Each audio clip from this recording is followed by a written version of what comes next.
I'm grateful because of Berwak ko sa SLSU. Dito kayo mong advisor, head and events and lead director, and hopefully president sa SLSU. Kaya SLSU naman ako 2012. Yeah, I have the crown still. So Mama Nabel, Rupalara, thank you to Eileen sa family. And of course, as I've said, nag-later niya pero din namin, nag-establish yung family. So, sila Joshua, dinwela ko po, si Sinamar, and nag-running grow namin. So, welcome na si Mona, si Kagorol, and then, ang din na mo best friend na si Honorable Dr. Mario Tolango. Pray audit, thank you sa palabot.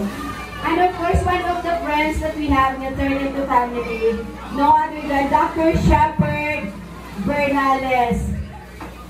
Tag-idya sa FOI, ng articles sa Pilipinas.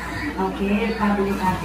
And of course, I would like to say thank you to my family, marketing and communications. Dapat last lang talang delete at last minute na ito ang university president. To Marson, to Binay, the partner, to Mike, and the rest of them. And of course, represented na ng Pina family dito. God, thank you. Dito daw, Ron, o sa kasi ni Ron, thank you. And of course, lahat ha? Miss San Aquino.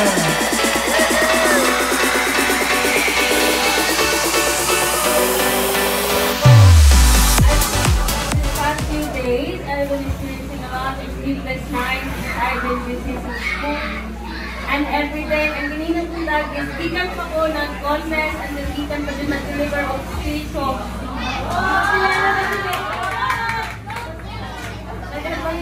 pero I'm very thankful that everyone, all of you are here, that are in person in my life. To my family, mama and papa, and to nanay. Thank you, Nay. To my uncle, sa akong mga antoy, salamat sa pag-anhi ni Auntie Maricel o ni Ate Lilet.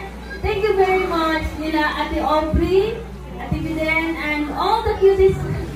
Thank you for always being there by my side, for supporting me sa tanan akong mga gibuhat ni LG o ni Princess nga akong gitat-an.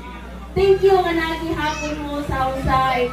To Tita Hazel, Uncle Donald, Auntie Sinamar, Auntie Annabelle, thank you because you were there guiding me. So nagdako ko na amo ako nakita as a role model in my life. Kung may ninang, thank you sa pag-ani ng Pilinang, yung sa araw ng James. Thank you very much. And so Ate Kulong,